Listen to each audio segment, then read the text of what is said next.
It's the end of November, the start of a new day of CNN Student News. Hello, I'm Carl Lazouz. First up today, we're looking at the tension between three countries.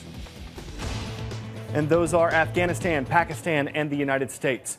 They're connected by the war on terror, but that's also what's causing this tension between them. There have been accusations for months. Pakistan says Afghanistan is allowing militant fighters to live there. Afghanistan says Pakistan is supporting terrorists who launch attacks against Afghan forces. One official said the two countries could end up in a military conflict. The relationship between Pakistan and the United States is pretty rough right now, too.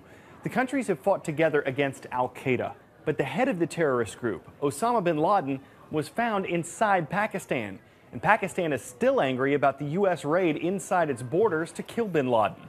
Pakistan's also upset about a NATO airstrike last week that killed 24 Pakistani troops.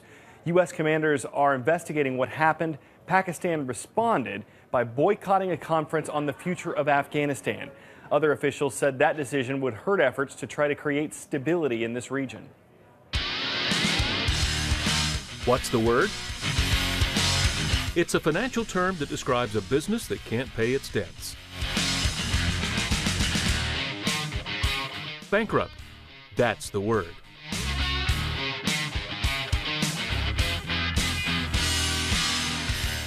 Well, now that word can be used to describe American Airlines. It filed for bankruptcy yesterday. Doesn't mean the company's going out of business. Certain kinds of bankruptcy let companies reorganize, and that's what American Airlines is planning to do.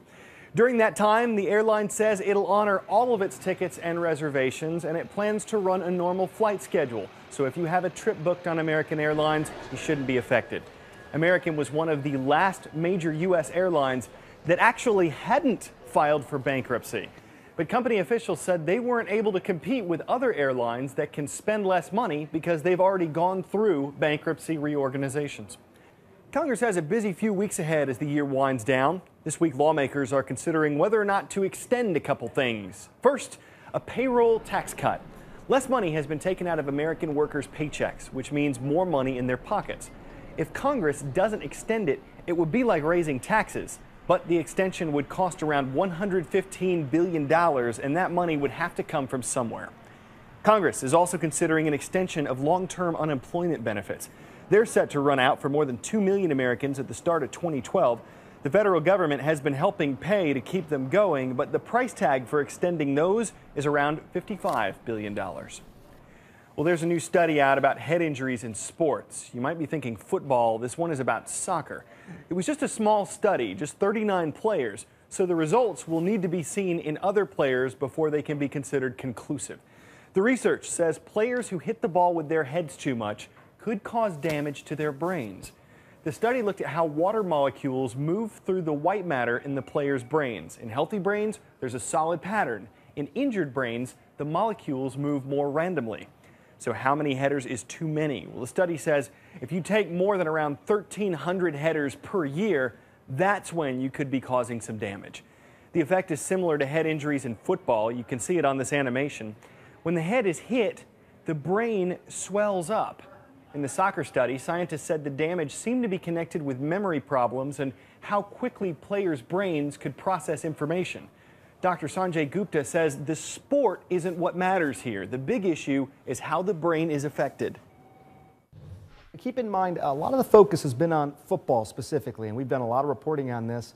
But the thing to keep in mind is when you think of the brain, it's the brain movement within the skull that's the bigger issue, even more so really than the brute force sort of these impacts. So it's how the brain reacts to the force. We want you to send us your iReport. You can do it on practically any digital video camera. We did this on a phone. Tell us in 20 seconds or less what you're looking forward to in 2012. It could be graduation, getting a driver's license, or voting.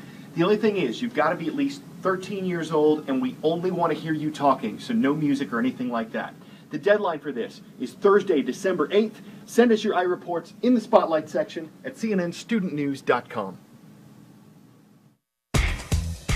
Today's shout out goes out to Mrs. Bracknell's freshman seminar classes at National Academy Foundation High School in Baltimore, Maryland.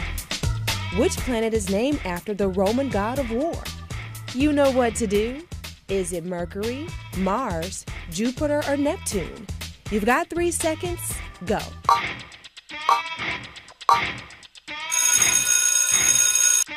Mars, the red planet, is named after the Roman god of war. That's your answer, and that's your shout out. And that's where NASA is heading right now. The spacecraft got a boost from this rocket launch on Saturday. It's heading to the red planet and should get there around August of next year. It's a 354 million mile trip. But the spacecraft isn't the important part of this mission. That would be what's on board. A rover that will work its way around the surface of Mars for 1 Martian year. That's 687 days here on Earth.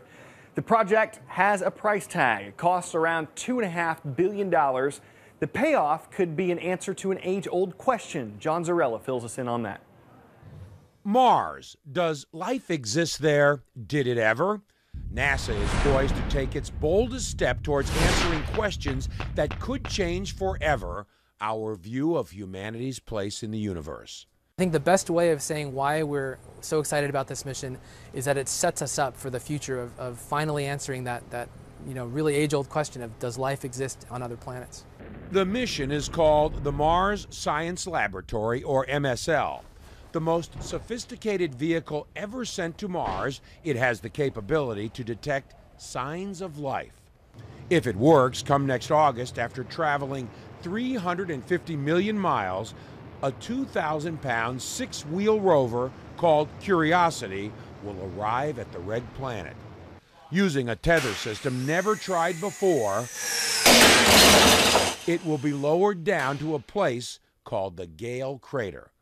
The size of a small car, Curiosity is the Cadillac of rovers. We're choosing to make the rovers bigger and bigger because we want to cover more ground. We want to be able to put an arm out and drill a rock. Drill a rock? Why?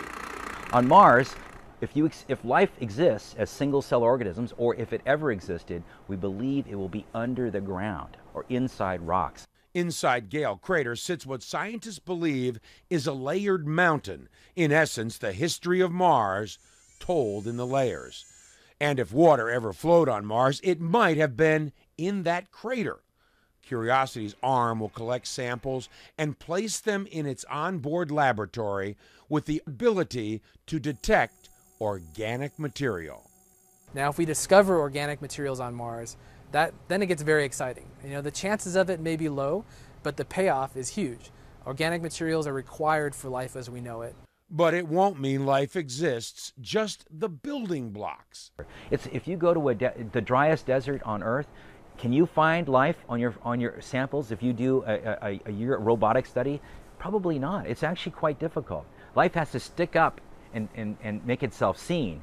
Finding life itself would be left to the next wave of explorers, robotic and perhaps even human. John Zarella, CNN at the Kennedy Space Center in Florida. Well, before we go, if you've ever wondered how astronauts entertain themselves in space, here's one idea. This guy enjoys playing baseball by himself. First the pitch in slow motion, zero gravity helps here. Then he pushes his way down to the other end of the module so he can grab a bat and switch from pitcher to hitter. It's kind of impressive, but he's just getting warmed up. Of course, he's going to make contact. Bam, right there. But he knew what pitch was coming. Then it's back to defense as he springs into the air and makes a diving catch. The Japanese astronaut made this YouTube video during his time on the International Space Station. Sure, he can handle a pop fly, but I don't think he got too much practice with ground balls. We batted around a few pun possibilities before coming up with that. You would have balked at the others. Still, 3 puns in 10 seconds, it's more than a bargain. It's a steal. For CNN Student News, I'm Carl Azus.